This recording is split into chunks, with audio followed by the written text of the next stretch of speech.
What is going on, Trash Talkers? We're back with another episode for you. In today's video, we're going to give you our season preview for the Seattle Seahawks, including their 2021 record predictions. All that and much more coming your way right now!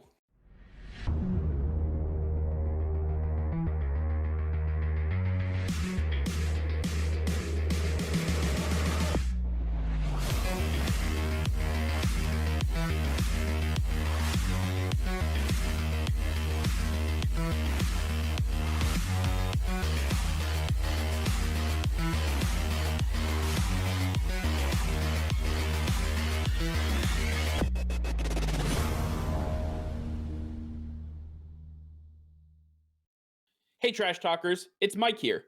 Over 93% of you who view our show each and every day are not subscribed to the channel.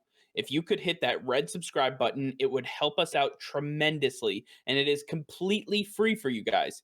If you want to stay up to date with our daily content, then click that bell icon and you will be notified every time we go live. Nick and I both really appreciate you subscribing to the channel, and we can't wait to keep making more daily content for you. All right, Nick, as we continue our series, we are finishing up the NFC West, and that is with the Seattle Seahawks. So let's jump right into their key signings and additions. Let's start it off with Gerald Everett, the tight end, coming over from the Los Angeles Rams, Ahkello Witherspoon coming in at the linebacker position, and Gabe Jackson, the vaunted guard, coming over from the Las Vegas Raiders. Which one of these stood out to you as a top-end priority and a key signing for the Seattle Seahawks? I really like the signing of Gerald Everett. I think that's another big weapon for Russell Wilson and this offense, and this takes a lot of pressure off of Tyler Lockett and DK Metcalf. Those guys will have more isolation situations because Gerald Everett is like a young Jonnu Smith. He's a guy very similar in stature. He has the speed to push linebackers. He's going to be tough for safeties to keep up with. He has really good size. To me, he's going to be really good in this offense, and Russell Wilson is going to have a lot in store for him, and he'll be a big part of this offense right off the bat. Absolutely. Paired him with Will Dissly, this tight end position is going to be really good for the Seattle Seahawks, but I'm actually going to take Gabe Jackson. I think one of the biggest issues with the Seattle Seahawks, and it's no secret to anybody at this point, is the lack of offensive talent on the offensive line, and the addition of Gabe Jackson is going to be massive because not only does he come in as one of the best at his position at the guard position, but he comes in as one of the absolute best as far as teaching other players, being able to mentor them, being able to solidify this unit. When you're talking about an offensive line, it's not 5 individuals. It's a cohesive unit that needs to work together to protect Russell Wilson, who is by far and away the most important player on this roster. When we're talking about the offensive line, Gabe Jackson's going to be a profound addition for this franchise because not only does he get protection in both the run and pass game, but he's also going to be able to command leadership and get these guys to where they should be on the offensive line. This is not an underrated signing at all, and I think arguably one of the best signings in the NFL this offseason. But then with signings also come losses, and I think that some of their losses have mounted up to provide some question marks on their roster. So Nick, I'm going to go through them, and then you tell me which one is the biggest loss in your eyes. Starting off with wide receiver Phillip Dorsett, cornerback Shaquill Griffin, tight end Jacob Hollister, running back Carlos Hyde, and wide receiver David Moore. Which one is the biggest loss in your eyes? To me, it's going to be Shaquill Griffin. This defense was a little iffy to begin with, and then when you look at the secondary, there really is nobody else there besides Jamal Adams, and that's because they left Shaquill Griffin out. They didn't decide to bring him back this offseason. He went to Jacksonville. That's a huge loss. Now you really don't have a solid number one corner that you can work off of, that can teach the young guys, and that's a big loss for the secondary. Jamal Adams is a great in-the-box safety. He can help with tight ends, but he can't help with wide receivers. I mean, have him match up against Tyreek Hill. You saw what Julian Edelman did to him last season. You can see that Jamal Adams is only one guy, and he can only do so much, but wide receivers is not his forte. That's where Shaquill Griffin was a big part of this defense, and the loss of him is going to be massive. Absolutely, and I'm gonna actually take a double 2-for-1 here.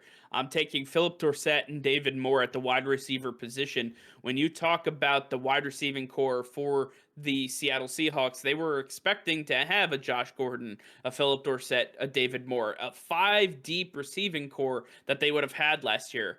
Well, Josh Gordon got suspended once again. He's back on this commissioner's exempt list. Now they lose Phillip Dorsett and David Moore in free agency, which are massive losses because outside of DK Metcalf and Tyler Lockett, I don't understand who they're going to be able to throw the ball to. You mentioned the addition of Gerald Everett, and that's great and all, but that's the tight end position. At wide receiver, you're going to have DK Metcalf and Tyler Lockett running all day, every day. I mean, they're not going to have a moment to breathe because if they're off the field, it's going to be lights out for Russell Wilson. The defenses that they're going to face are going to just pin their ears back and chase him left, right, and center. So I look at the losses of Dorsett and Moore and say, honestly, they need to get another receiver in here fast to offset what DK and Tyler Lockett can actually do for them. All right, let's go over and take a look at their record predictions and their schedule for the 2021 season. All right. Well, let's start off with week one. We have the Seattle Seahawks visiting the Indianapolis Colts. And right off the bat, the Seattle Seahawks are going to have a very tough task going against one of the better defenses, one of the better running attacks in the NFL. I think that the Indianapolis Colts are going to handle their business at home. They're going to take care of the Seattle Seahawks. It's going to be a very high scoring matchup. It's going to be one of those matchups where it's going to be back and forth and maybe go to the final drive, but I believe that Carson Wentz back with Frank Reich, he's going to pick up the system relatively quickly. I look for the Indianapolis Colts to get off to a hot start and snuff out the Seattle Seahawks. And then week two, the Tennessee Titans make their way to Seattle, where Seattle gets their first home game. And when you look at this Tennessee Titans team, they lost some big pieces with Jonnu Smith and Corey Davis, and Derrick Henry is really the show on offense now. And now that he's really the only one to target, and you really wonder how this Titans offense is going to be able to sustain itself throughout the season. But in week two, Derrick Henry is still going to be strong as ever. It's going to be tough for the Seattle defense to handle. But when you look at Titans defense and their secondary, Seattle's weapons with DK Metcalf and Tyler Lockett, they're just going to be too much for Janoris Jenkins, who's really the sole cornerback that is left in this backfield. And they have Kevin Byard still, but again, he's a safety. He's not going to help with these guys. DK Metcalf's too fast, too big. I think that the Seattle Seahawks have a few too many weapons for the Titans to handle, and the Seattle Seahawks will get the edge over the Titans in week two. All right, going in at 1-1, the Seattle Seahawks hit the road once again, visit the Minnesota Vikings, and this is going to be an interesting game because I actually have the Vikings winning this game. I believe the Minnesota Vikings are going to put the Seahawks on upset alert because they just have the firepower to explode offensively. Justin Jefferson, Adam Thielen, Dalvin Cook, this offense is ready to absolutely dominate. And then the biggest issue comes on the defensive side of the ball, but Patrick Peterson is going to be a nice matchup for DK Metcalf. Both of these guys know each other very well, with Patrick Peterson being in Arizona, being a division rival of DK's over the last couple of years. So there's not going to be any secrets between these two. I look at the Minnesota Vikings to kind of get off to a slow start, but they're going to absolutely handle their business at home against the Seattle Seahawks in week 3.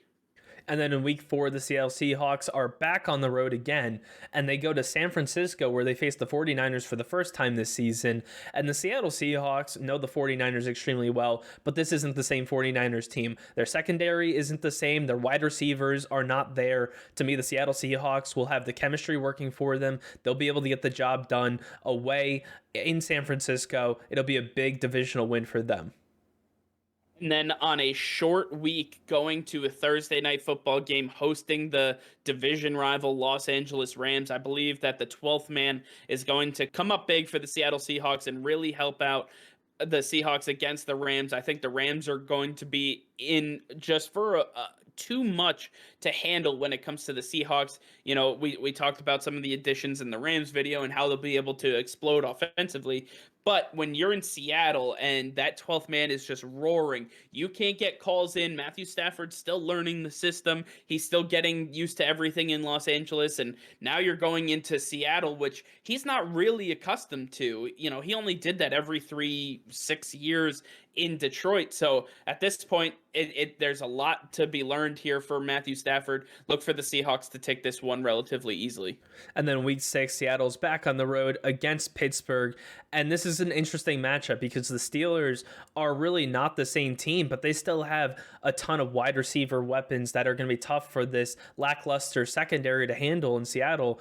And then when you look at the Steelers defense, TJ Watt is going to be all over Russell Wilson. He's going to be in the backfield constantly because Seattle still doesn't have their bookends figured out. Their tackles are not strong enough for the Steelers pass rush. And to me, the Steelers at home are going to get the edge over Seattle in week 6. And then the Seattle Seahawks go back to Seattle for a 2-game home stretch, hosting the New Orleans Saints on Monday Night Football. The Saints come in with Jameis Winston at the helm. This isn't Drew Brees. Michael Thomas and Alvin Kamara may still be there.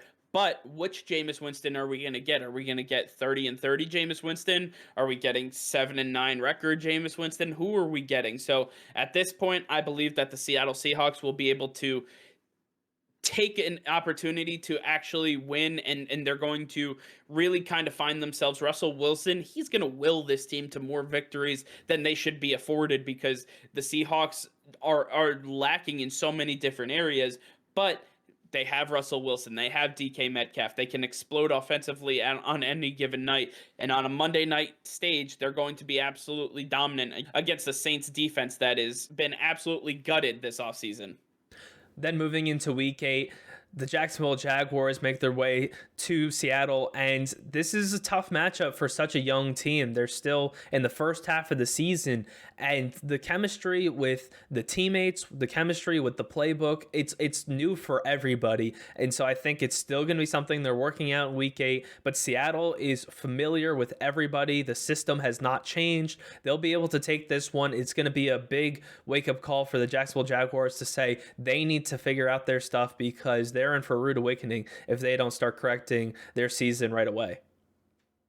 Then in week 9, the Seattle Seahawks have a bye week, and then in week 10, they go out on the road to Lambeau Field, where they're going to have to face either Aaron Rodgers, or Jordan Love. I honestly believe that it's going to be Jordan Love, as you've seen with the rest of the series. We have gone with Aaron Rodgers not playing for the Green Bay Packers this season, so I'm going to take the Green Bay Packers. I think the Packers are actually going to win this game. Coming off of a bye week, it's interesting to watch Russell Wilson lose this game, but I believe that the Packers have the offensive firepower. They have the offensive line to absolutely dominate in the run game. They're going to be able to do everything that they want and then some. And then defensively, they have some of the requisite pieces that are going to be able to stop a DK Metcalf, a Tyler Lockett. I think that they're going to put a lot of pressure on Russell Wilson with the Smith brothers there. I think that there's a lot here for the Green Bay Packers to really take over and dominate against the Seattle Seahawks.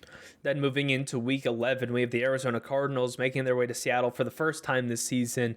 And this is going to be a lot for Seattle to handle. You've now got AJ Green opposite DeAndre Hopkins. Christian Kirk is there. And then on defense, you have JJ Watt and Chandler Jones. It's going to be a lot for Seattle to handle. I don't know if it's going to be too much for Russell Wilson to handle. I think that Kyler Murray will get the better of Russell in this one. The Cardinals will be able to put up more points. Cardinals defense is going to be able to stop this offense of Seattle. It's going to be a wake-up call for Seattle.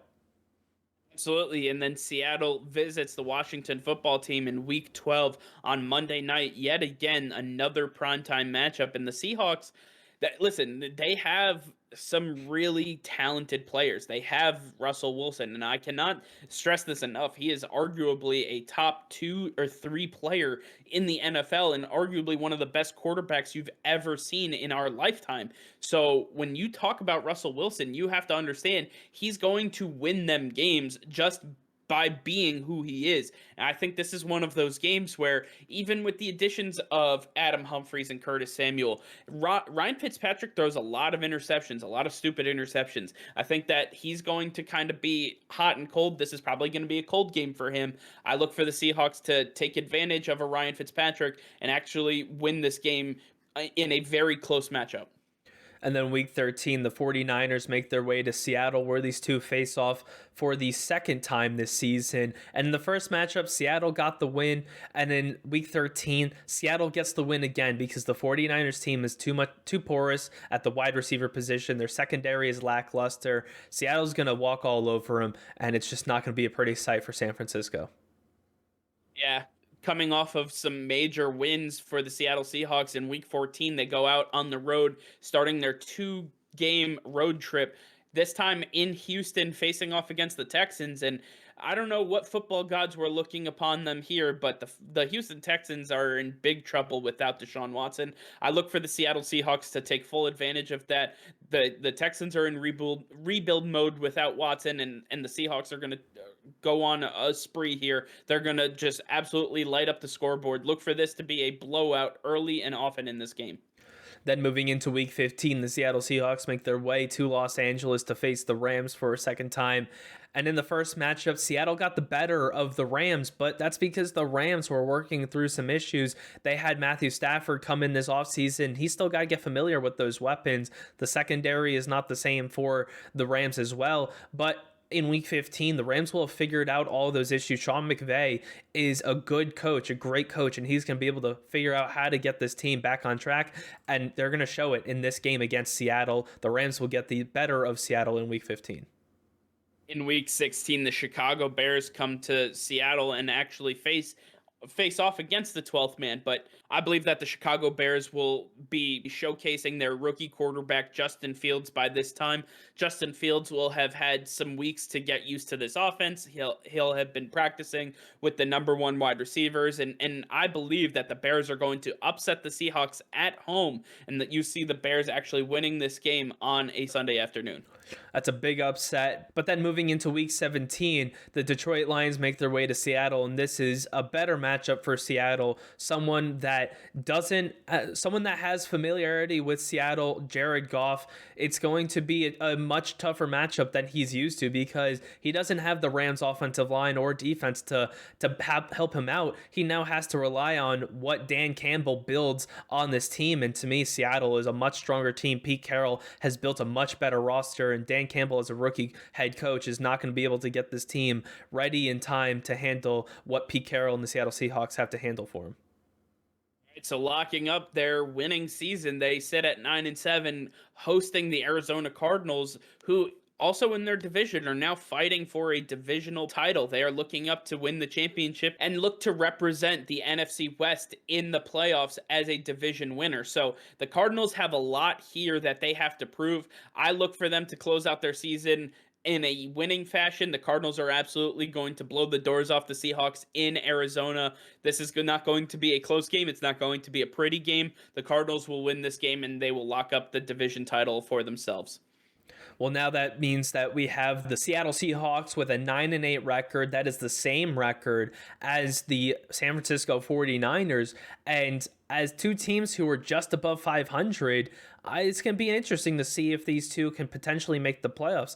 I thought originally that 3 teams out of this division could make the playoffs, but it's going to be tough with 2 of them having a 9-8 record. The Seattle Seahawks, they still got some things to work out. Their offensive line is not up to snuff. Their secondary needs to be improved. It's all because they keep pushing off draft picks for veteran talent, and that's great, but you still need to use free agency to bring in extra talent as a supporting cast to build off of those premier weapons you're bringing in, and Seattle just has not done that. Hopefully they can straighten things out, but this is not a record that is going to bring them a championship. This is not a team that's going to bring them a championship. They've got some work to do ahead of them. Absolutely. And taking a look, you talked about how they're tied with the San Francisco 49ers at the bottom of the NFC West. And, as we're going through this process, we're taking a look division by division. You see that not only are they tied, but they actually hold the tiebreaker because they beat the 49ers head-to-head twice. So they have that in their pocket based on our predictions. So I look forward to the Seattle Seahawks being slightly above the 49ers right now, seeing where they'll be placed moving forward. But it'll be interesting to see how the rest of the NFC kind of falls into place. You got to stay with the series to watch how your team does, how teams in your conference do. And then once we get to the playoffs, everything is going to be unpacked. So stay with this series. It's going to be a fun and interesting ride. Make sure to let us know in the comments what you think about the series so far. But I'm excited to keep doing this for you guys. All right. Well, that's going to be all for now. Thank you all for watching. Be sure to like this video and subscribe to the channel if you haven't already. Hit that notification bell. We go live every single day. That'll be all. Peace and love.